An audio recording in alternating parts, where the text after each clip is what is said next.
نہ کہ انسانوں کا غلام بنایا ہے. یہ بیعت اللہ کے ساتھ ہے. جنت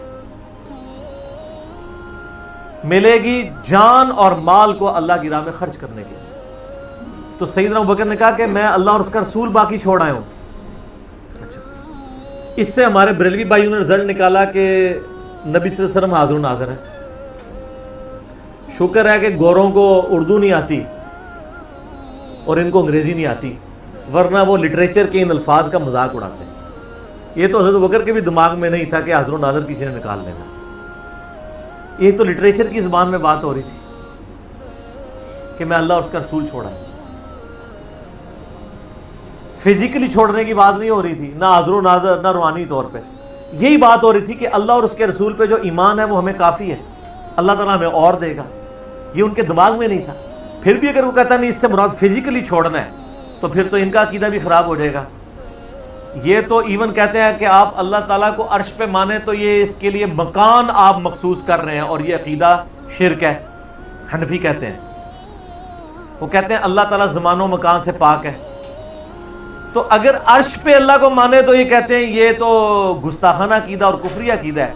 اور حضرت ابوبکر کہہ رہے ہیں میں گھر میں اللہ کو چھوڑ کے آیا ہوں, تو گھر مکان ہے کہ نہیں؟ تو ان کے نزدیک تو حضرت ابوبکر بھی پھر کافر ہو جائیں گے نعوذ باللہ, کیونکہ انہوں نے بھی تو مکان ثابت کیا نا اللہ کے لیے. کہتے ہیں نا اللہ نام مکان ہے, اللہ کے لیے کوئی مکان نہیں ہے. یہ میں ان کا عقیدہ بتا رہا ہوں. تو پھر وہاں پھر آپ کو کہیں نہیں یہ تو محاورتاً بات ہوئی ہے کہ اللہ اور اس کا رسول چھوڑا ہے. یہ میں پھکی ساتھ دیتا ہوں. سر پھکی جو ہوتی ہے نا, جب کوئی علمی بات سنے نا اور آپ کے نظریات کے خلاف ہو تو پیٹ میں مروڑ اٹھتا ہے. تو ساتھ ہی جب ہم پھکی دیتے ہیں نا وہ مروڑ ٹھنڈا ہو جاتا ہے. یہ جو مروڑ اٹھا ہوگا نا وہ ساتھ ہی ٹھنڈا ہو جائے گا. آپ نے ان کو کہنا ہے کہ تو آپ کا بھی عقیدہ نہیں ہے کہ اللہ تعالیٰ حضرت ابوبکر کے مکان کے اندر ہے, کیونکہ آپ تو کہتے ہیں اللہ کے لیے مکان ثابت کرنا تو کفر ہے. تو پھر کیا, تو پھر آپ کو وہی معنی کرنا پڑے گا جو ہم کر رہے ہیں. یہ لٹریچر کی زبان میں بات ہو رہی ہے کہ میرے لیے اللہ اور اس کا رسول ہی کافی ہے. اچھا یہ دیکھیں ان لوگوں نے پھر اس سے نا بڑی اور چیزیں بھی نکالی. وہ سورہ الزمر کی آیت ہے نا, الیس اللہ بکاف عبدہ, کیا اللہ اپنے بندے کے لیے کافی نہیں ہے؟ تو اہل حدیثوں نے اس کے سٹیکر چھپوا کے لگائے مختلف جگہ پہ. ان کی انٹینشن کوئی غلط نہیں تھی,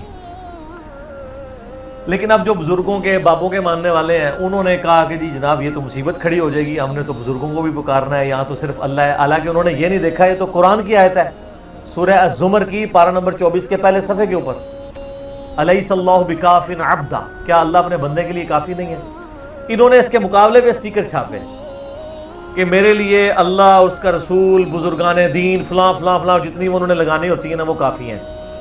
اور نیچے حدیث لکھی کہ حضرت بکر صدیق جب گھر کا سارا سامان لے کے آئے تو نبی علیہ السلام نے پوچھا باقی کیا چھوڑ آئے ہو؟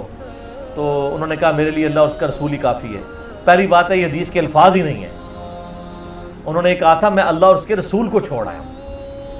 اس کا بالمفہوم ترجمہ آپ بنا سکتے ہیں, لفظی ترجمہ یہ تھا, لیکن چونکہ انہوں نے کافی کے مقابلے پہ کافی کرنا تھا نا تو ترجمہ چینج کیا. پہلی تو یہ ڈنڈی ماری, اور وہ تو اب ڈنڈی ہم نے اللہ کی وجہ سے ختم کر دی ان کی. میرا اس پہ کلپ بھی ایک ریکارڈ ہو چکا ہے, میرے لیے اللہ اور اس کا رسول کافی ہے. ہم مانتے ہیں اگر آپ دینی تعلیمات کی بات کریں تو ہمارے لیے اللہ اور اس کا رسول, نبی علیہ السلام کے صحابہ, آپ کے اہل بیت, تابعین, تبع تابعین, صحیح العقیدہ مسلمان سارے ہمارے لیے کافی ہیں. لیکن یہ تقدیر کے معاملات کی بات نہیں ہو رہی ہے, علم دین کے پوائنٹ آف ویو سے بات ہو رہی ہے. جب تقدیر سے کوئی چیزیں ریلیٹڈ ہوں گی پھر صرف اللہ کے ساتھ. یہ وہ ان معاملوں میں بھی کر رہے ہوتے ہیں کہ غیر اللہ کو پکارا جائے. یعنی آپ جو اللہ کے ساتھ عقیدہ رکھے ہیں نا کہ اللہ تعالیٰ آپ کی مشکل پریشانی حل کرتا ہے, ایاک نعبد و ایاک نستعین, وہ یہ عقیدے اپنے بابوں سے ریلیٹ کرنے کے لیے نا تو یہ پھر چیزیں گھٹتے ہیں اور اس میں اس طرح کی پلیز دیتے ہیں. تو یہ سیدنا ابوبکر صدیق رضی اللہ تعالیٰ عنہ نے جن معنوں میں کہا وہ معنی یہی تھے کہ ہم اللہ اور اس کے رسول عز و جل و صلی اللہ علیہ وآلہ وسلم کے ساتھ اپنی محبت کو وہ سرمایہ سمجھتے ہیں کہ دنیا کے مال اس کے سامنے کوئی حیثیت نہیں رکھتا. اور یہ حقیقت بات ہے میرے بھائیوں, اس امت میں سیدنا ابوبکر صدیق رضی اللہ تعالیٰ عنہ کی مبارک ذات نبی صلی اللہ علیہ وآلہ وسلم کے ساتھ اور اللہ کے ساتھ کمٹمنٹ کی ایک اعلیٰ ترین مثال ہے. صحیح بخاری میں حدیث ہے، نبی صلی اللہ علیہ وآلہ وسلم نے فرمایا مجھ پہ مال اور وقت کے اعتبار سے تمام مخلوق میں سب سے زیادہ احسان ابو بکر کے. دو ہی چیزیں ہو سکتی ہیں نا، یا آپ کسی کو اپنا مال دے سکتے ہیں یا وقت. وقت زندگی، آپ بھی وقت دے کے یہاں بیٹھے ہوئے نا، یا مال خرچ کریں گے یا وقت. ایون جو مال بھی آپ خرچ کر رہے ہیں وہ بھی وقت ہی ہوتا ہے، کیونکہ وقت لگا کے آپ نے مال کمایا ہوتا ہے.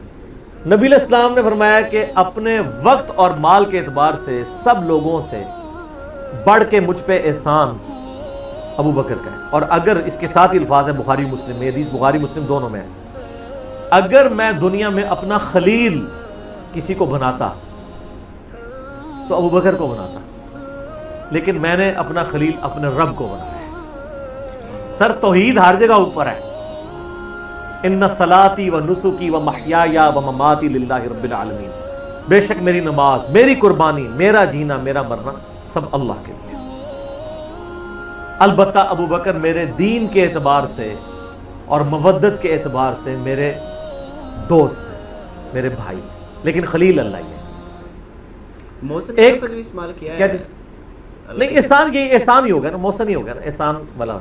ایک روایت ترمذی میں ہے، وہ ضعیف ہے، میں ساتھ بیان کر دوں.